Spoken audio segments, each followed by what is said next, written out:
Hello friends, आज हम पढ़ने जा रहे हैं एरिथ्रोपोइसिस के बारे में। ये इंपॉर्टेंट 5 मार्क का क्वेश्चन आपके एग्जामिनेशन के लिए सेमेस्टर एग्जाम में आता है। इसको मैंने गाइटन हॉल, गेनोंग और सेम्बुलिंगम से लिया है। Hope you like the video.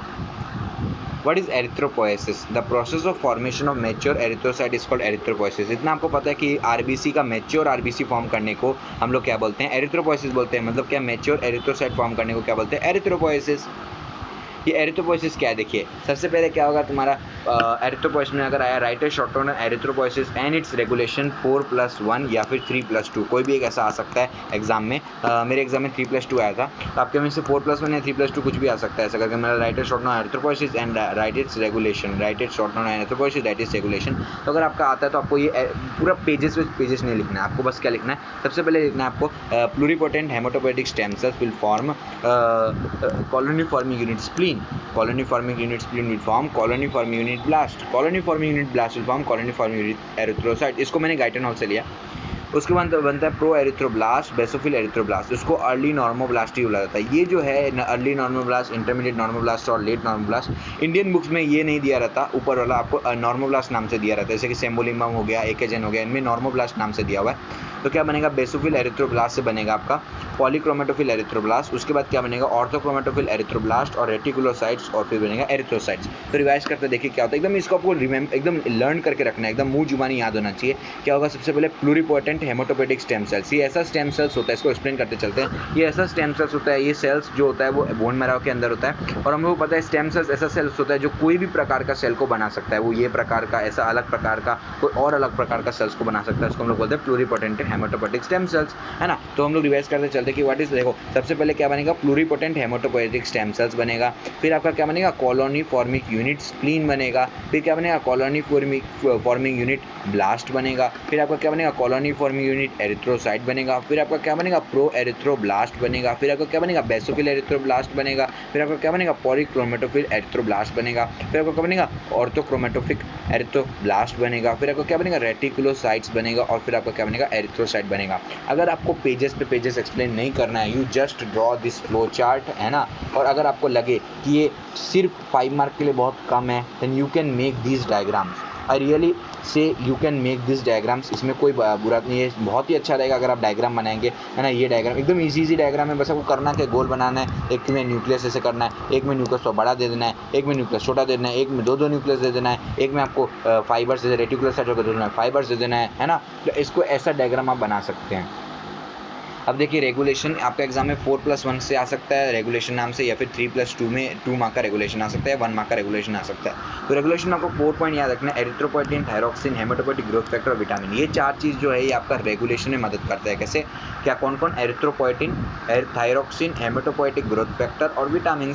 एक एक को एक्सप्लेन करते चलते हैं। ये डायग्राम गाइटन हॉल से है। इसमें देखिए क्या होता है? हेमाटोपोएटिक स्टेम सेल्स, वो प्लूरिपोटेंट हेमाटोपोएटिक स्टेम सेल से क्या बन रहा है? प्रो एरिथ्रोब्लास्ट बन रहा है, उससे एरिथ्रोसाइट्स बन रहा है, मतलब रेड ब्लड सेल्स। और उससे क्या हो रहा है? वो क्या करता है? टिश्यू ऑक्सीजनेशन करता है। अब हम लोग को पता है आरबीसी का फंक्शन क्या है, उसमें हेमोग्लोबिन होता है। Haemoglobin tissue exchange of gas या फिर carrying of the oxygen, carbon dioxide, ये सब आपको ऐसा पता होना चाहिए, है ना। तो इसका टिश्यू ऑक्सीजन इसका फंक्शन है। तो यहाँ अगर टिश्यू ऑक्सीजन किसी कारण से डिक्रीज हो जाए, है ना, टिश्यू ऑक्सीजनेशन किसी कारण से डिक्रीज हो जाए, मतलब यहाँ पे क्या हो गया? यहाँ पे हो गया एक तरह से हाइपोक्सिया। ये वर्ड है ना, अब याद रखिएगा। अगर हाइपोक्सिया हो गया, हाइपोक्सिया मतलब tissue oxygenation will decrease, is called hypoxia. Then मतलब oxygen, partial pressure of the oxygen decrease at the tissue level, then it is called hypoxia. And the factors that cause the hypoxia are low blood volume, anemia, low hemoglobin, poor blood flow and pulmonary disease। या तो आपको anaemia, low blood volume हो सकता है, मतलब आपका इतना blood नहीं है कि जो ऑक्सीजन को कैरी कर पाए, या एनीमिया हो गया, हेमोग्लोबिन का कमी हो गया, लो हेमोग्लोबिन हो गया, हेमोग्लोबिन का कमी हो गया, आरबीसी काउंट का कमी हो गया, है ना।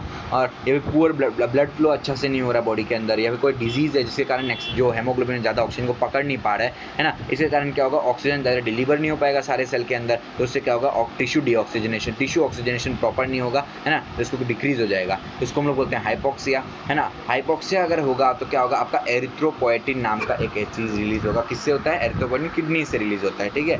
इसका एक मैकेनिज्म है जो मैं आपको बताऊंगा। अगर आपको लिखने का मन है तो you can write, if not then you can skip it out. Kidney में क्या होता है, रेनल एपिथेलियल सेल्स होता है, ठीक है, मैं क्या बोल रहा हूँ, किडनी के अंदर रेनल एपिथेलियल सेल्स होता है। ये रेनल एपिथेलियल सेल्स का क्या फंक्शन होता है, रेनल एपिथेलियल सेल्स का फंक्शन है कि ये हाइपोक्सिया इंड्यूसिंग फैक्टर, वापस बोलिए क्या, हाइपोक्सिया इंड्यूसिंग फैक्टर को स्टिमुलेट करे, हाइपोक्सिया इंड्यूसिंग फैक्टर 1, ये फैक्टर 1 को स्टिमुलेट करता है। इसके कारण क्या होता है, ट्रांसक्रिप्शन ऑफ एमआरएनए होता है, जो एमआरएनए किसके बेस्ड हो, हाइपोक्सिया से बेस्ड हो, उस एमआरएनए का ट्रांसक्रिप्शन होता है, जिसके कारण क्या होता है, आपका एरिथ्रोपोएटिन का रिलीज होता है, एरिथ्रोपोएटिन का रिलीज होता है। तो इतना मैकेनिज्म को लिखने का जगह इन लोगों ने एक सिंगल एरो दे दिया है। अगर आपको लगे कि ये कम हो रहा है एग्जाम के लिए, अगर सिर्फ 5 मार्क का रेगुलेशन है, then you can write this, है ना, अदरवाइज रेगुलेशन कभी भी 5 मार्क का नहीं आता है एज अ होल, या तो 2 मार्क का या तो 1 मार्क का आता है। तब लिख सकते हैं कि किडनी से डायरेक्ट एरिथ्रोपोएटिन बन के आता है। अब वो एरिथ्रोपोएटिन क्या करेगा, इस स्टेप में जाएगा, क्या, प्लूरिपोटेंट से लेके ये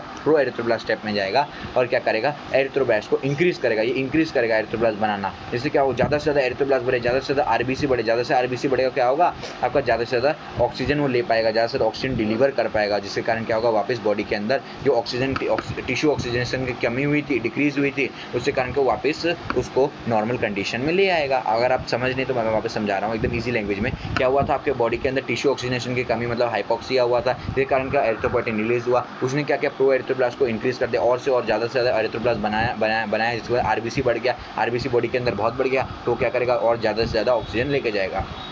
नेक्स्ट इज थायरोक्सिन। ये थायरोक्सिन क्या करता है, ये एक्सेलेरेट करता है प्रोसेस ऑफ एरिथ्रोपोएसिस, है ना। ये क्या करता है, hyperthyroidism and polycythaemia are common. ये पॉलीसाइथेमिया क्या होता है, एनीमिया का उल्टा को क्या बोलते हैं, पॉलीसाइथेमिया, मतलब जब आरबीसी काउंट कुछ एक्स्ट्रा ऑर्डिनरी बढ़ जाए तो उसको हम लोग बोलते हैं पॉलीसाइथेमिया। तो thyroxine is responsible for increasing the process of accelerating the process of erythropoiesis, इतना याद रखना है ना। हेमाटोपोएटिक ग्रोथ फैक्टर्स, आपको इसमें एक वर्ड मिलेगा इंटरल्यूकिन, ये आपको मैं एक्सप्लेन करूंगा इम्यूनिटी वाले चैप्टर में, इम्यूनिटी वाले चैप्टर में आपको मिल जाएगा। For now you just remember the word interleukin. तो ये होता है हेमाटोपोएटिक ग्रोथ फैक्टर्स, जो होता है ये ग्रोथ इंड्यूसर्स भी बोला जाता है ना। They are interleukin and stem cell growth factors which are generally these factors induce the proliferation of PHCS। आपको पता है ना, प्लोरिपोटेंट हेमाटोपोएटिक स्टेम सेल्स का ये इंक्रीज करता है, ये इंड्यूस करता है प्रोलिफरेशन को, है ना, which belong to the cytokine family. Interleukins का होता है glycoprotein which belong to the cytokine family. ये इंटरल्यूकिन, है ना, ये haematopoietic growth factors, growth inducers, ये आपको इम्यूनिटी वाले चैप्टर में गाइटन हॉल से मिल जाएगा। और बुक का मुझे पता नहीं, लेकिन गाइटन हॉल में ये इम्यूनिटी वाले चैप्टर में आपको मिल जाएगा, मैं आपको समझा दूंगा बाद में। अब विटामिन, जो लास्ट हम लोग का स्लाइड है वो विटामिन पे है। विटामिन देखिए मैंने आपको 4 बताया था, चारों में मैंने कवर करता है। 4th वाला है vitamin. Vitamin are also necessary for process of erythropoiesis and maturation of erythrocytes, है ना। कौन सा vitamin, vitamin B, C, E, A, ये चारों विटामिन है जो क्या करते हैं, एरिथ्रोपोएसिस में हेल्प करता है और मैच्योरेशन ऑफ एरिथ्रोसाइट्स को भी इंक्रीज करता है, ठीक है। तो मैंने आपको वादे के अनुसार चारों टॉपिक को बता दिया है कि इसमें 4 रेगुलेशन में कौन सा एरिथ्रोपोएटिन यूज में आता है। एरिथ्रोपोएटिन आ गया, हाँ, हम लोग ने पढ़ा कैसे हाइपोक्सिया करता है। फिर हम लोगों ने पढ़ा थायरोक्सिन के बारे में, वो कैसे एक्सलेट करता है एरिथ्रोपोएसिस को। और फिर हम लोग देखा हेमाटोपोएटिक ग्रोथ फैक्टर, जो एक्चुअली हम लोग इम्यूनिटी चैप्टर में पढ़ेंगे।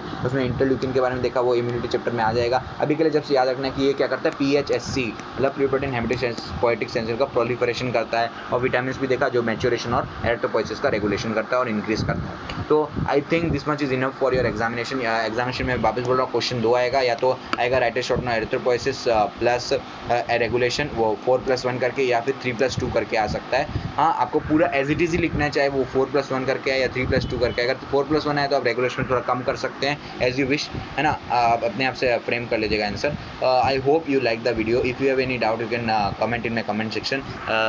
Please like, comment and subscribe if you like my video. Thank you.